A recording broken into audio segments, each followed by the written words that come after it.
প্রথম ভুল আমি দেখেছি সেখানে তো আবু সাইদের ছবি নাই।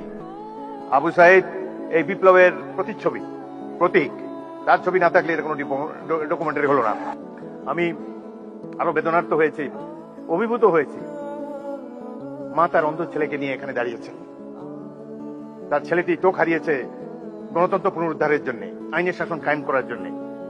আজকে তারা আমাদের সামনে এসে দাঁড়িয়ে যদি মর্যাদাই না পান, তাদেরকে যদি আবারও ছোটখাটো চাওয়া পাওয়ার জন্য মন্ত্রীদের দ্বারে ঘুরতে হয়, সেটি জাতির জন্য লজ্জা। জুলাইয়ের যে ইতিহাস, গৌরবের ইতিহাস, পৃথিবীতে অনেক রাষ্ট্র আছে, তাদের এরকম নাগরিক নাই যে উদ্যত সঙ্গীনের সামনে দুহাত তুলি আবু সাইদের মতো দাঁড়াতে পারবে। কোন জাতি এত সাহসী? আমরা সেই জাতি, তাদেরকে নিয়ে আমরা গর্ববোধ করি। আবার বলে যে ডিসেম্বর মাসে আসেন, দেশে এসে পদার্পণ করবেন। আমরা অপেক্ষা করে আছি, আসেন দেশে। দেশে আছেন, দেখা হবে ইনশাল্লাহ রাজপথে।